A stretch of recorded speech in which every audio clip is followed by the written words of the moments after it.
காலந்தோறும் மாறுதல் கூறும் கருத்தாக இருக்க வேண்டும் என்று புரட்சி தலைவர் எம்ஜிஆர் அவர்கள் சொல்லுவார். 4 லீடரும் சார் அவங்கள தைரியம் இருந்தா வெளியில் வந்து சொல்ல சொல்லுங்க. திருமதி வி.கே. சசிகலா ஆகட்டும், நான் பெயரை சொல்ல விரும்பாத ஒரு மனிதராகட்டும், தனி கட்சி வச்சு நடத்தி கொண்டிருக்கிறார் அவராகட்டும், இல்ல ஓபிஎஸ் ஆகட்டும், எடப்பாடி பழனிசாமி ஓபனா டிக்ளேர் பண்ணி மெர்ஜர் ஆயிட்டார். பிஜேபி கட்டுப்பாட்டிலே அவர் இருக்கிறார். நான் ஆரம்பத்திலே சொன்னேன், சொல்றதை பல பேர் காப்பி அடிச்சு கொண்டு போயிடுறாங்க. அதான் கஷ்டமா இருக்கு எனக்கு. 75 சீட்டை கேட்டிருக்காங்க பிஜேபி, ஒரு சீட்டு கூட குறைஞ்சி வரமாட்டாங்கன்றது நான் முன்னாடியே சொன்னேன். நான் தான் ஸ்டார்ட் பண்ணி முதல்ல சொன்னேன். எங்க அண்ணா ஓபிஎஸ் பிஜேபி விட்டு வரமாட்டார்ன்றதையும் சொன்னேன். இந்த மாதிரி நல்ல கருத்துக்கள் இப்ப மெதுவா பாக்குற பேப்பர்ல பாக்குறாங்க. 75 80 கேட்கிற மாதிரி தெரியும். அன்னைக்கு பூரா 23 போச்சு. அதெல்லாம் நடக்காதுங்க. आवो बैठो பழனிசாமி சைன் करो, ले लो फाइल ले लो, ED file, income tax file அப்படின்னா முடிஞ்சு போச்சு பழனிசாமி கதை. அவ்வளவுதான். உடனே சைன் பண்ணி 75 சீட்டு கொடுத்துருவார். நாங்க அந்த அல்ல கை, பக்கத்தில் இருக்க கை, வர கை, எல்லா கையும் நாங்க பாத்துக்கிறோம்னு சொல்லி பாரதிய ஜனதா அவர்கிட்ட நாங்களே பகிர்ந்து கொடுத்துறோம்னு சொல்லி கேட்டு 75 சீட்டை பழனிசாமி கிட்ட டிமாண்ட் பண்ணிட்டு இருக்கோம். நேற்று எனக்கு ஒரு மகிழ்ச்சி, ஒரு லேடி அம்மா பொண்ணுன்னு சொல்லிட்டு அலைஞ்சிட்டு இருந்தது. இதெல்லாம் ஒரு தாயின் பெயரை கெடுப்பதற்காக அன்னைக்கு கோவம் பிளாஸ்ட் பண்ணி விட்டேன் எக்கச்சக்கமா பிரஸ்ல. நேற்று புத்தி தலைமை கழகத்தில் அந்த பொம்பளையை சேர்க்கல, உள்ள விடல.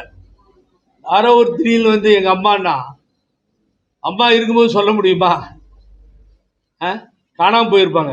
இந்த பிஜேபி காரங்க இப்படி எல்லாம் குதிச்சிட்டு இருக்க மாட்டாங்க அம்மா இருக்கப்போ. அம்மா இல்லாதால் தானே தலைக்கீழ் இப்படி மாறிச்சு. அததான் சூப்பர் ஸ்டார் ரஜினிகாந்த் சொன்னார், அந்த வெற்றிடத்தை யாராலும் நிரப்ப முடியாது. அவர் சொல்லும்போது நானும் சம்பத்தெல்லாம் கோவப்பட்டோம். இன்னைக்கு அவர் சொன்னதுதான் உண்மை. அந்த தாய் இருந்த இடத்தை யாராலும் நிரப்ப முடியவில்லை என்பதுதான் உண்மை. அதை நான் இன்றைய தினம் அனுபவபூர்வமாக அனுபவித்துக் கொண்டிருக்கிறோம். ஆகவே இன்றைய பிரஸ் மீட் ஆகட்டும், இங்கே நாங்கள் பேசியதாகட்டும், நாங்கள் இதுவரை இந்த முதலமைச்சர் மீது பெரிதாக எதையும் குற்றம் சாட்டி பேசுவதே இல்லை. காலம் சென்ற கலைஞர் மீதெல்லாம் நான் பேசவே மாட்டேன், தேவையும் இல்லை. அது அப்படி ஒரு ஒழுக்கமாக அரசியலில் இருந்ததால் தான் என்னை பிரஸ்ல என்னுடைய சகோதரர்களாக இருக்கக்கூடிய நீங்கள் தூக்கி எங்கேயோ நிறுத்தியிருக்கிறேன். ஆனா என்னன்னு கேட்டீங்கன்னா வேதனையா இருக்கு. 4.5 வருஷம் முடிஞ்சிருச்சுங்க. நிரூபிக்கப்பட்ட குற்றச்சாட்டுகள் என்று கூற கொள்ளக்கூடிய வகையில ஊழல் குற்றச்சாட்டுகளிலே மிதந்திருப்பவர்கள்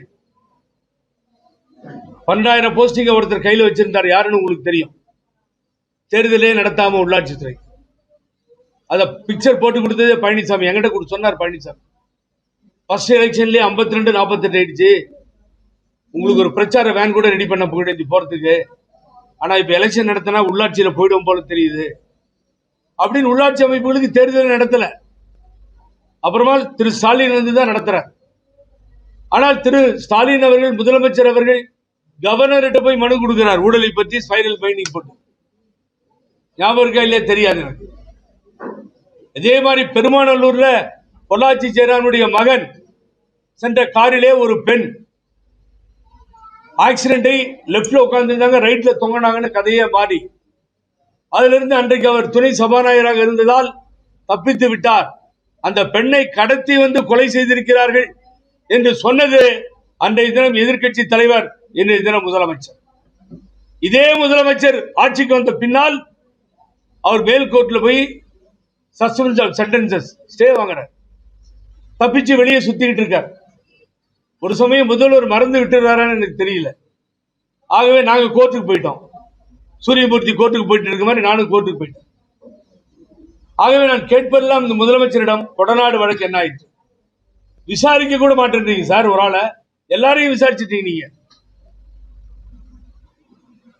அதுக்கு ஒரு தனியா ஒரு ஸ்குவாடு போட்டீங்க கோயம்புத்தூர்ல. டாக்டர் சுதாகரன் அவர் கொஞ்ச நாள் ஒர்க் பண்ணாரு. அப்புறம் மூட்டை கட்டி சிபிசிஐடி கொடுத்துட்டாரு. சிபிசிஐடி விசாரிச்சுட்டு இருக்கு. இந்த ஒவ்வொரு கூட்டத்திலையும் முதலமைச்சர் ஸ்டாலின் சொல்லியிருக்கிறார், நாங்கள் கண்டுபிடித்து கொண்டு வருவோம், மக்களுக்கு சொல்லுவோம், தொண்டர்களுக்கு சொல்லுவோம், எல்லாத்துக்கும் சொல்லுவோம். நடக்கல. அம்மா இறப்பிலே சந்தேகம், நடக்கல. ஆகவே எல்லா ஊழல் குற்றச்சாட்டுகளிலேயும் இருக்கின்ற பழனிசாமி உங்களை பார்த்து ஊழல் குற்றவாளி, கிட்டத்தட்ட 4 லட்சம் கோடி அடிச்சிட்டாங்கன்னு அவரு போய் கொடுக்குறாரு. நியாயமா இது? இவர் ஒரு ஸ்பைரல் பைண்டிங் கொடுத்தா அவர் ஒரு ஸ்பைரல் பைண்டிங் கொடுக்குறாரு. அன்னைக்கு ஸ்பைரல் பைண்டிங் கொடுத்தப்ப எழுத்து பேசின எல்லாரும் அமைதியா இன்னைக்கு இருக்காங்க. என்னன்னு தெரியல. இதை பத்தி திமுக பேசுறதே இல்லை. ஏன் புரியல எனக்கு, ஏன் தெரியல. தேர்தலில் மக்கள் எல்லாவற்றையும் தெரிந்து கொண்டிருக்கிறார்கள். நான் மிகவும் வேதனைப்படுவது உலகம் சுற்றும் வாலிபரை நினைத்துக் கொள்கிறேன். இன்றைய தினம் அதே கதிதான் ஜனநாயகன் படத்திற்கு வந்திருக்கிறது. ஜனநாயகத்தில் ஜனநாயகன் இல்லை. Murder of democracy no. என்ன நியாயம் இதெல்லாம் சொல்லுங்க பாப்போம். எது எது சென்ட்ரல் கையில் இருக்கு, சென்ட்ரல் கவர்மெண்ட்ல இருக்கோ அதையெல்லாம் கையில வைத்து மிரட்டுவது வழக்கமாகி விட்டது என்று முதல்வர் சொல்கிறார். ஆகவே இந்த படத்தை மரியாதையா ரிலீஸ் பண்ணீங்கன்னா நல்லா இருக்கும். இது தொடர்ந்து விட்டீங்கன்னா அவர் இன்னும் ஆறுதல் தான் அதிகம். இது வரவேற்பும் அவருடைய மாசும் ஓட்டர்ஸும் ஜாஸ்தி ஆயிடுவான். அதை புரிந்து கொள்ள வேண்டும். இதை புரிந்து கொள்ளவில்லை என்றால் ஒன்றும் செய்ய முடியாது. முதலமைச்சர் சொன்னதுக்கு நன்றி. நீங்க சொல்லிட்டீங்க இப்போ சென்ட்ரல் கவர்மெண்ட் சென்சாரையும் வச்சு ஆட்டி படைக்குதுன்னு சொல்லி. Branch express courier private limited domestic international cargo உங்கள் இல்லம் தேடி வந்து கொரியர் புக்கிங் டெலிவரி செய்து தரப்படும். என்றும் உங்களுடன் மை இந்தியா. முக்கிய செய்திகளை உடனுக்குடன் தெரிந்து கொள்ள சப்ஸ்கிரைப் பண்ணுங்க, பெல் பட்டனை பிரஸ் பண்ணுங்க. என்றும் உங்களுடன் மை இந்தியா.